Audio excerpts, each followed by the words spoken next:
beyond what anyone ever thought.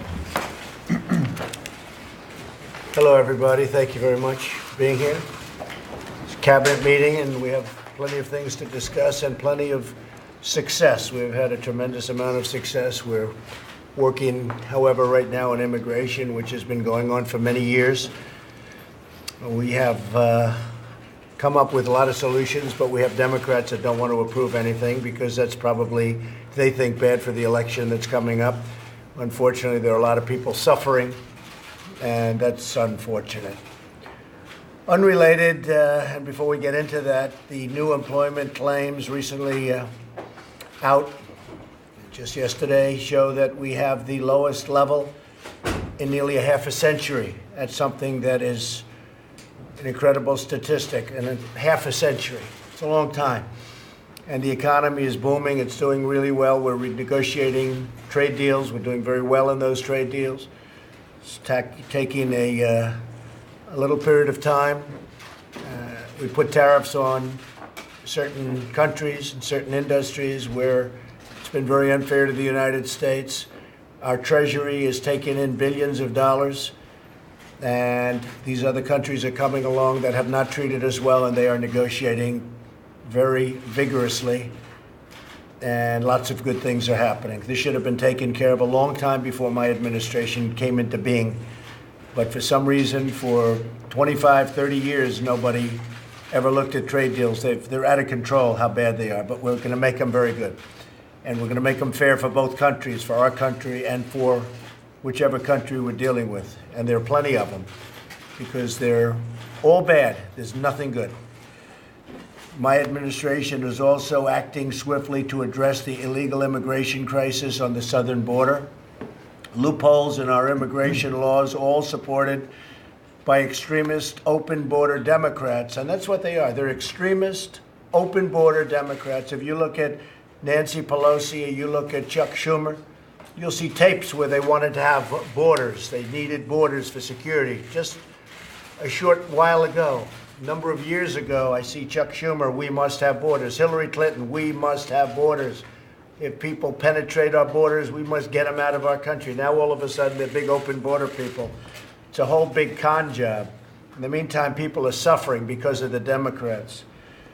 So we've created, and they've let it happen, a massive child smuggling industry. It's exactly what it's become.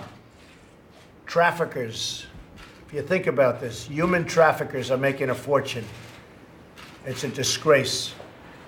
These loopholes force the release of alien families and minors into the country when they illegally cross the border. Since 2014 alone, nearly 200,000 unaccompanied alien minors have been released into the United States as a result of Democrat-backed loopholes, including catch and release, which is one of the worst. You catch them and then you release them. Might as well save your time. Don't bother catching them. And this is what we're stuck with. They're the worst immigration laws in the history of the world. The whole world is laughing at the United States, and they have been for years.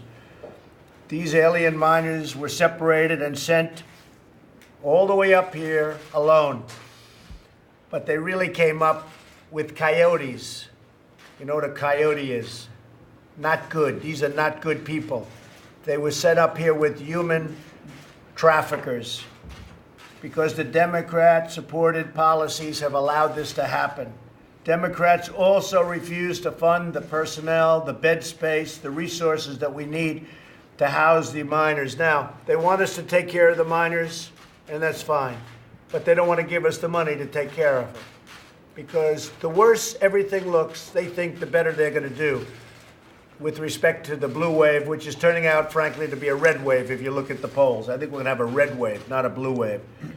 So they want us to take care of bed space and resources and personnel and take everybody and, like, let's run the most luxurious hotel in the world for everybody. But they don't want to give us the money. So you could ask them about that.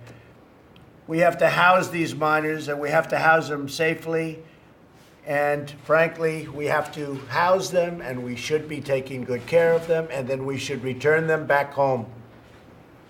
That's what we have to do. But every time we ask for resources, the Democrats say no. They say no to everything. They're obstructionists because they think that's good politically. I think it's bad politically. For them, I think it's bad politically. We'll see. In addition, Democrat and court-ordered loopholes prevent family detention and lead to family separation, no matter how you cut it. I signed a very good executive order yesterday, but that's only limited. No matter how you cut it, it leads to separation ultimately. I'm directing HHS, DHS, and DOJ to work together to keep illegal immigrant families together during the immigration process and to reunite these previously separated groups. But the only real solution is for Congress to close the catch and release loopholes that have fueled the child smuggling industry. The Democrats are causing tremendous damage and destruction and lives by not doing something about this. And they know that. They know that better than anybody up there with a pen.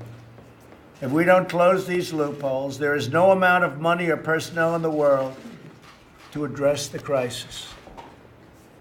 Very serious crisis. Been going on so long. This isn't Trump administration. You look back at 2014 during the Obama administration, they have pictures that were so bad.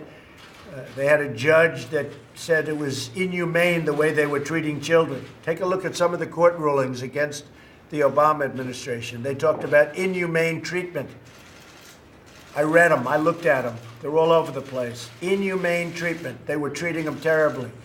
We have a situation where some of these places, they're really running them well, and I give a lot of credit to Secretary Nielsen and all of the people that have worked. It's the nicest that people have seen, but it's still something that shouldn't be taking place. My wife, our First Lady, is down now at the border because it really bothered her to be looking at this and to seeing it as it bothered me, as it bothered everybody at this table. We're all bothered by it.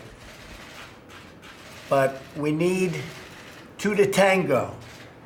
We have 51 votes in the Senate. We need 60, unfortunately, because we have the ridiculous filibuster rule. So we need 60. And I think I'll get 4 or 5 or 6 from senators, frankly, running in states where I won by 25, 30, 40 points with Mike. And I think we'll get 6 senators, maybe we'll get 7 senators. That still doesn't get us to 60. So there's nothing you can do to get there. And people don't understand that. When we have a majority in the Senate, we have a majority by 1, but we need 10 votes. So we need 10, essentially, we need 10 Democrats. Not going to get them. They're told by Schumer and Pelosi, don't do it. Because we want to see if we can pick up seats. They don't care about the children. They don't care about the injury. They don't care about the problems. They don't care about anything. All they do is say, obstruct, and let's see how we do. Because they have no policies that are any good. They're not good politicians. They got nothing going. All they're good at is obstructing. And they generally stick together. I respect them for that. That's about it. Their policies stink. They're no good. They have no ideas. They have no nothing, the Democrats. All they can do is obstruct and stay together and vote against and make it impossible to take care of children and families and to take care of immigration. We should be able to make an immigration bill that can really solve the problem, not just this. This is one aspect of it. This is one very important but small aspect of it. We should be able to do a bill. I'd invite them to come over to the White House anytime they want. This afternoon would be good. After the cabinet meeting would be good. They are invited officially. I'll let you do the inviting. Let the press do the inviting. But we have to do something about immigration in this country. For 50 years and long before that, it was a disaster. But over the last 20, 25 years, it's gotten worse. Every time they write a rule or regulation, it makes it worse, not better. We can solve this problem. We have to hire thousands of judges. No country in the world is hiring judges like that. They hire border people that you can't come into the country. Mexico, by the way, is doing nothing for us. Nothing. They have the strongest immigration laws. They can do whatever they want. They can keep people out of Mexico. They have a 2,000-mile journey up Mexico. They walk through Mexico like it's walking through Central Park. It's ridiculous. Mexico does nothing for us. So then when people say, why are you being so tough with NAFTA? And I am being tough because it's a terrible deal for the United States. Mexico's making $100 billion a year off us and the horrible NAFTA deal. And I am being tough. One of the reasons I'm being tough, because they do nothing for us at the border. They encourage people, frankly, to walk through Mexico and go into the United States because they're drug traffickers, they're human traffickers, they're coyotes. I mean, we're getting some real beauties. Mexico is doing nothing for us except taking our money and sending us drugs. They're doing nothing. They could solve this problem in 2 minutes. You wouldn't even have to do anything. But they don't do it. They talk a good game, but they don't do it. So we'll see how that all comes out. It'll be very interesting to see. So with that, I'll end by saying we had a tremendous success in North Korea. We continue to work on that. Mike Pompeo has been fantastic. John Bolton, working together with Mike, has been fantastic. I don't even know where. There he is. I thought he might have gone back to North Korea. He spent so much time in North Korea. I'm surprised to see you here. But I think I can speak for both of us in saying it's been an incredible experience. The relationship is very good. They've stopped the sending of missiles, including ballistic missiles. They're destroying their engine site. They're blowing it up. They've already blown up one of their big test sites. In fact, it was actually 4 of their big test sites. And the big thing is it will be a total denuclearization, which is already taking place. And I understand, Mike, that they've already sent back or in the process of sending back the remains of our great heroes who died in North Korea during the war. And that's already in the process of coming back. Plus, as you all know very well, we got back our hostages, our 3 hostages who are right now living very happily with their families, and we're very happy about that. So we've made tremendous progress with respect to North Korea, even since I last spoke to you. What we agreed to do is have a meeting. I know that some of the media says, oh, they agreed to meet. Well, anybody would have agreed to meet, and it would not have been possible for past administrations to have met in the way that we've met. This was an incredible, important meeting all over Asia. They're in love with the United States because of what we've done. And Japan, I spoke to Prime Minister Abe, and he is so thrilled. He doesn't have rockets going over Japan. That makes him very happy, General. You know that, right? He's very thrilled not to see rockets going over Japan. There were plenty of them sent right over Japan. And he said, I want to thank you because what you've done is incredible. There are no more rockets going, and there's no thought of it. Now, things can change. I said it last night at a speech. Things can change. Personalities can change. Maybe you end up with conflict. Maybe you don't. But the relationship that Mike has and I have with Chairman Kim and his group is a very good one, very strong one, and I think it's going to lead to tremendous success. But the document we signed, if people actually read it to the public, you'd see, number 1 statement, we will immediately begin total denuclearization of North Korea. Nobody thought that would be possible. If you remember a year and a half ago when Mike and I came into office and when this group came into office, everybody was talking about there's going to be a war. It's going to be a war with North Korea. During the Obama years, that's all I heard about, war with North Korea. You have 28 million people 30 miles away from the border where they have thousands of massive, they call them cannons. That's what they are. They're bigger than howitzers. And they're all aimed at Seoul. Seoul has 28 million people. And it would be not a catastrophe of 100,000 people or 200,000 like I'd read from you. This could have been a catastrophe of 30, 40, 50 million people. And I think we're very close to having that situation solved. We've had some very good news even over the last couple of days. They want to get it done, we want to get it done, and we're moving quickly. So North Korea has been an incredible experience for me, and we're going to help them also get back on track.